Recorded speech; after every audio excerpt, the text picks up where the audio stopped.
আসসালামু আলাইকুম প্রিয় ফুটবল ফ্যান্স। মূলত লিওনেল মেসি সম্পর্কে আলোচনা করব, তবে তার আগে আর্জেন্টিনার বেশ কয়েকটা আপডেট একটু সংক্ষেপে জানিয়ে দিই। ক্রিস্টিয়ানো রোমেরো আরও একবার ইনজুরি সংক্রান্ত ইস্যু নিয়ে ভুগছেন এবং তার মেডিকেল টেস্ট সম্পন্ন হবে, এবং একই সঙ্গে নিকোলাস তাগলিয়াফিকো, যিনি কিনা গত 1 মাস ধরে কাঁধের একটা ব্যথায় ভুগছেন, তারও নাকি মেডিকেল টেস্ট সম্পন্ন হবে এবং এটার প্রেক্ষিতে হয়তোবা শেষ পর্যন্ত ডিফেন্সে একটা পরিবর্তন আসতে পারে।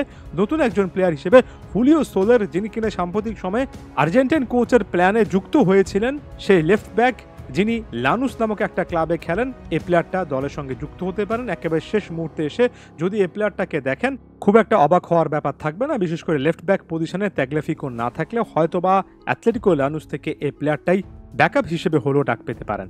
এখন মূল আলোচনায় চলে আসি। লিওনেল মেসি সর্বশেষ ম্যাচটা হেরেছেন আর্জেন্টিনার জার্সিতে, এবং যারা তার ক্লাব ফুটবলের খেলাগুলো ফলো করেন তারা নিশ্চয়ই জানেন যে back to back match inter Miami হেরেছে, আর আটলান্টা ইউনাইটেডের কাছে সর্বশেষ 2 ম্যাচে এই হারের কারণে MLS কাপ থেকে ইন্টার মায়ামি ছিটকে পড়েছে। এবং টানা যদি আমরা হিসাব করি, লিওনেল মেসি কিন্তু 3টা ম্যাচ হারলেন, টানা 3টা ম্যাচ হারলেন। এর আগেও ফুটবল ক্যারিয়ারে লিওনেল মেসি একাধিকবার এমন সিচুয়েশনে পড়েছেন। তবে লিও মেসির আসলে ফুটবল ক্যারিয়ারটা কতটা সমৃদ্ধ এবং লিওনেল মেসি যখন যে দলে খেলেছেন সেখানে কতটা অসাধারণ লেভেলের ধারাবাহিকতা ছিল, সেটা প্রকাশ পাবে শুধুমাত্র একটা ইনফরমেশনের মাধ্যমে।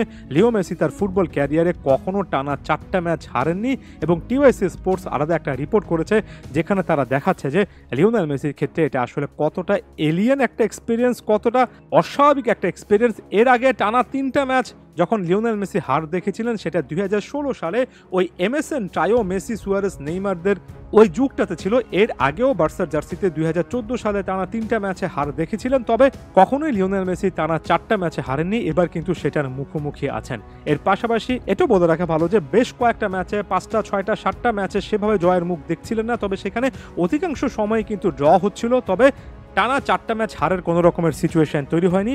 পেরুর বিপক্ষে আর্জেন্টিনা হারবে সেটা বোঝাচ্ছি না, বরং তো বোঝাতে চাচ্ছি লিওনেল মেসি টানা 3টা ম্যাচ যে এমন সিচুয়েশন দেখলেন, সর্বশেষ সেটা 2016-তে দেখেছিলেন।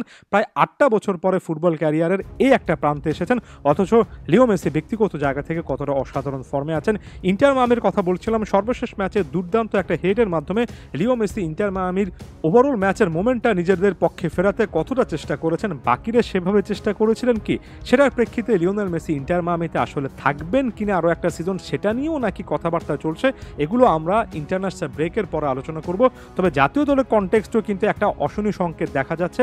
লিওনেল স্কালোনিও কিন্তু তার ফুটবল ক্যারিয়ারে আর্জেন্টিনার ডাগ আউটে এই প্রথম টানা 3টা অ্যাওয়ে ম্যাচে জয় পেলেন না।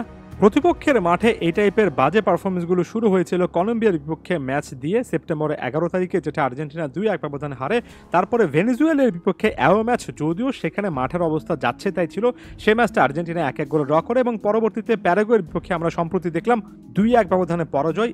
সো আরেক লিওনেল, অর্থাৎ লিওনেল মেসির পাশে লিওনেল স্কালোনিও কিন্তু এখানে অ্যাওয়ে ভেন্যুতে কিছু না কিছু প্রবলেম ফেস করছেন। আরও একবার লিওনেল মেসি প্রসঙ্গে চলে আসছে। এই যে 3টা ম্যাচে পরাজয়ের কথা বললাম ইন্টার মায়ামি এবং আর্জেন্টিনার জার্সিতে, 3টা ম্যাচে সবচেয়ে বেশি খারাপ লাগার মতো যেটা ব্যাপার, সেটা হচ্ছে লিওনেল মেসির পারফরমেন্সগুলোকে কিন্তু আরও একবার প্রশ্নবিদ্ধ করা হচ্ছে। যেমন টিওয়াইসি স্পোর্টস নিজেই কিন্তু প্রশ্ন করেছে লিওনেল মেসি সর্বশেষ ম্যাচে তার ভেরি বেস্ট ফর্মে ছিলেন না। এটাকে হয়তোবা হালকা একটা সমালোচনার জায়গা হিসেবে অনেকেই নিতে পারেন, তবে অনেক করা হবে সমালোচনা, কেউ কেউ করা শুরু করবেন আমি খুব ক্লিয়ারলি জানি, কারণ লিও মেসি নিজের জন্য বারটা এতটা অসাধারণ জায়গায় সেট করেছেন, একটু এদিক থেকে সেদিক হলে বিন্দুমাত্র কোনো একটা সুযোগ পেলে ওই প্রশ্নটা প্রতিপক্ষরা কিন্তু সামনে নিয়ে আসেন। তার মানে কি লিওনেল মেসি ফুরিয়ে গেছেন?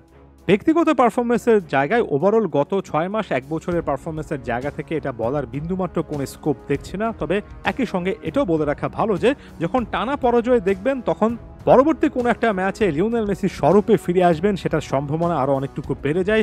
পেরুর বিপক্ষে সেই ম্যাচটাতে সেই সম্ভাবনার দিকেই কিন্তু আমরা সকলে তাকিয়ে আছি।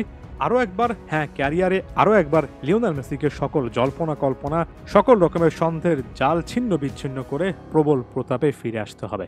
ধন্যবাদ সবাইকে।